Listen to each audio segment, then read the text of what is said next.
Good morning, everyone. Students, today we will do exercise 16.3.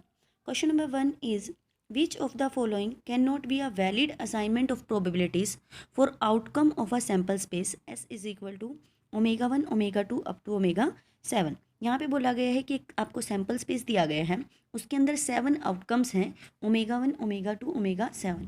उन सभी 7 outcomes को probabilities assign की गई हैं, तो आपको बताना है कि इनमें से कौन सा वैलिड असाइनमेंट नहीं है.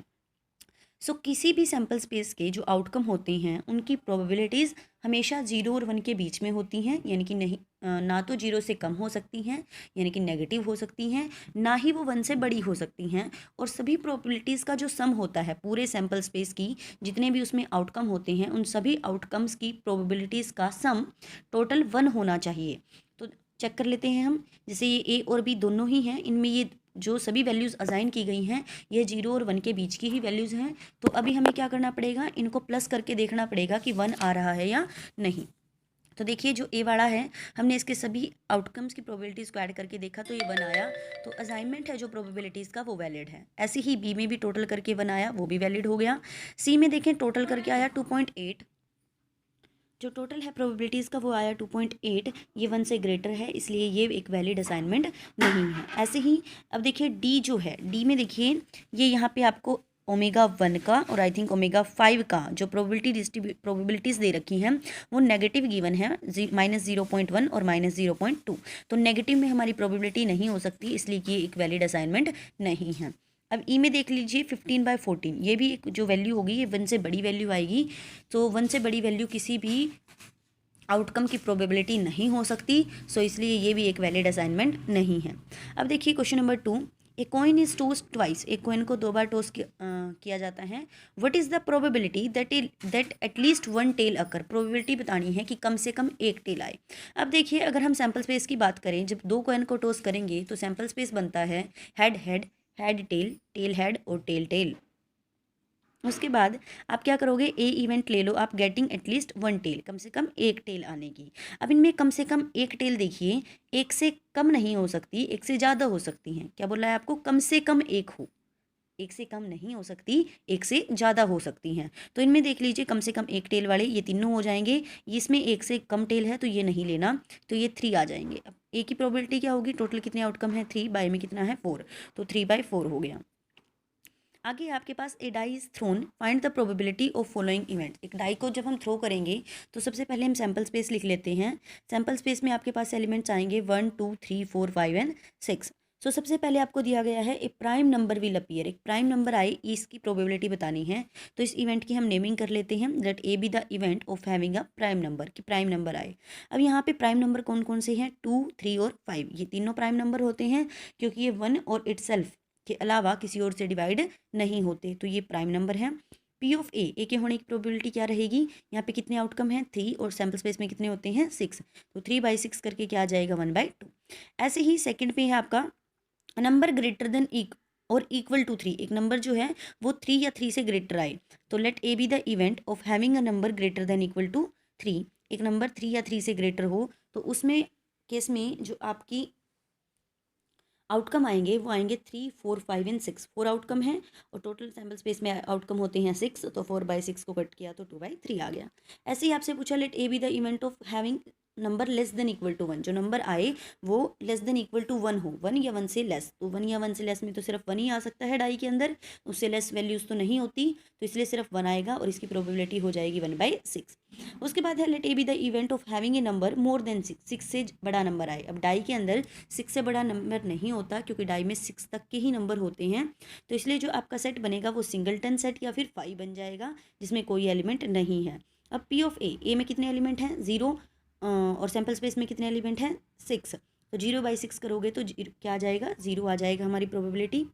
उसके बाद है let A be the event of having a number less than 6, 6 से छोटा नंबर हो, तो 6 से छोटा 1 2 3 4 5 ये नंबर बनेंगे. तो probability of A, number of element in A upon number of element in sample space. A में कितने एलिमेंट हैं 5, सैम्पल स्पेस में कितने एलिमेंट हैं 6, तो ये आ जाएगा 5/6. A card is selected from a pack of 52 card, एक कार्ड सिलेक्ट किया हमने 52 कार्ड्स में से. फर्स्ट पूछा गया है how many points are there in a sample space, एक सैम्पल स्पेस में कितने पॉइंट्स थे, कितने पॉइंट हैं सैम्पल स्पेस में 52. 2 पॉइंट्स हैं। उसके बाद है calculate the probability that the card is an ace of spade. Calculate करें प्रोबेबिलिटी कि जो कार्ड हो वो इक्का हो स्पेड का। हमारे पास 4 सूट्स होते हैं, ये स्पेड, डायमंड एंड क्लब और एक होता है हार्ट। तो 4 स्पेड होते हैं, उन 4 स्पेड में एक एक जो है वो इक्का होता है, तो स्पेड में भी एक ही इक्का होगा, तो प्रोबेबिलिटी क्या हो जाएगी 1/52। आप सिंपल लिख दें पी ऑफ, यहाँ पे इवेंट अज्यूम करके इसको पी ऑफ ए कितना आ जाएगा 1/52। उसके बाद आपने पूछा है calculate the probability that the card is an S and second है ब्लैक कार्ड, कि कार्ड क्या हो एक इक्का हो।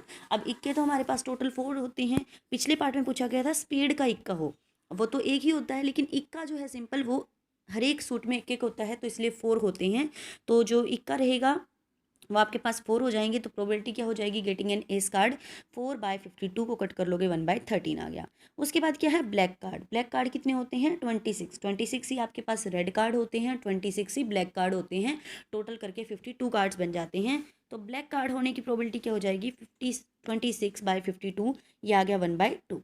उसके बाद आपसे question number 5 a fair coin marked 1 on one face and 6 on the other face. एक कॉइन है जिसकी एक साइड पे 1 डाल दिया, एक साइड पे 6 लिखा हुआ है, and are tossed both tossed, उन दोनों को टोस्ट किया आपने। फिर डाई आर बोथ टोस्ट, कि पहले आपने एक कॉइन टोस्ट करना है जिसके ऊपर लिखा हुआ है एक साइड पे 1 एक साइड पे 6, दूसरी साइड आपने एक डाई टोस्ट करनी है, उस पर भी क्या है आपका डाई पर नंबर होते हैं 1 2 3 4 5 6। तो आपको प्रोबेबिलिटी बतानी है sum of number the turn up is 3 and 12, कि जो सम आए नंबर्स का वो 3 हो या सेकंड केस में पूछा है 12 हो। तो देखिए सैम्पल स्पेस बनाते हैं पहले, कि जब आप एक पहले कॉइन टॉस करोगे, कॉइन में 2 ही आउटकम आ सकते हैं, एक 1 आ सकता है एक 6 आ सकता है, ओके, क्योंकि उस पर जैसे हेड टेल होता है, मान लो हेड वाली साइड पे 1 लिख दिया और टेल वाली साइड पे 6 लिख दिया, तो हेड के लिए आपका 1 आ गया, 1 हम फिक्स कर लेते हैं। अब क्या करोगे एक डाई थ्रो करोगे, डाई में तो फिर 1 से लेके 6 तक कुछ भी आ सकता है, 1 2 3 4 5 6, तो 1 1 1 2 1 3 1 4 1 5 1 6। उसके बाद है कि 6 आए अगर कॉइन पे 6 आ गया, एंड देन डाई पे क्या होगा, डाई पे भी आपका 1 से 6 तक कुछ भी आ सकता है, तो ये 6 1 6 2 6 3 से लेके 6 6 तक। आपको ये हेड टेल के साथ नहीं करना, आपको ये 1 6 के साथ ही करना है, क्योंकि क्वेश्चन में बोला गया है कि एक साइड पे 1 लिखा गया है, एक साइड पे 6 लिखा गया है। अब देखिए हम ए जो इवेंट है वो ले लेते हैं कि जो सम ऑफ नंबर आएगा वो 3 आएगा। अब जो सम है वो 3 किस किस केस में हो सकता है, यहाँ पे सम आई थिंक 3, ये 1 2 सिर्फ इसी केस में हो सकता है और किसी केस में नहीं बनेगा। तो एक ही एलिमेंट है, डिवाइड बाई टोटल कितने सैम्पल स्पेस में एलिमेंट हैं 12, तो 12 आ गया। उसके बाद देखिए अब हम ले लेते हैं द सम 12 विल अकर, कि सम क्या है 12 आए। अब 12 जो सम है वो इस में आ सकता है, सिर्फ 6 6 में और किसी में नहीं आएगा। तो ये देखिए यहाँ पे भी नंबर ऑफ फेवरेबल केसेस 1 हुआ, तो प्रोबेबिलिटी क्या हो जाएगी सम 12 होने की 1/12, क्योंकि सैम्पल स्पेस में 12 एलिमेंट हैं। अब है आपके पास आगे there are 4 men and 6 women on the city council. If one member is selected for a committee at random, how likely is it that it is a woman? 6 women हैं और यहाँ पे 4 मैन हैं आपके पास, तो एक वुमेन सेलेक्ट करने की प्रोबेबिलिटी बताओ। सिंपल है बिल्कुल, कुछ नहीं आपको ज़्यादा करना, लिख दीजिए वुमेन 6 हैं, वुमेन 6 हैं सॉरी मैन 4 हैं, सो टोटल कितने हो गए 10। अब यहाँ से एक वुमेन सेलेक्ट करने की प्रोबेबिलिटी क्या होगी, वुमेन के लिए फेवरेबल आउटकम 6 बाय में टोटल आउटकम 10, तो 6/10 करोगे तो 0.6 आ जाएगा। Now students we have question number 7। A fair coin is tossed 4 times and a person wins, for each head person wins ₹1 for each head and ₹1.50 for each tail that turns up। एक fair coin toss किया आपने 4 time, उसमें क्या है कि एक person जो है वो ₹1 जीतेगा अगर हेड आ गया, और ₹1.50 वो हार जाएगा अगर टेल आ गया। From the sample space calculate how many different amount of money you can have after 4 tosses. आप बताओ कि कितना डिफरेंट अमाउंट आपके पास हो सकता है इन चारों टॉस करने के बाद, and the probabilities of having each of these amount, और हर एक अमाउंट के आने की प्रोबेबिलिटी भी बताइए। सबसे पहले देखिए क्या हो सकता है आपके पास, हो सकता है कि कोई हेड ना आए, चारों टेल आ जाएं, ठीक है। हो सकता है 1 हेड आए, तो फिर क्योंकि 4 ही आपने ड्रॉ करने हैं, तो अगर एक बार हेड आया तो 3 बार टेल आएंगी, फिर 2 हेड 2 टेल, फिर 3 हेड कर दीजिए 1 टेल बच जाएगा, फिर 4 हेड कर दीजिए 0 टेल बच जाएगा।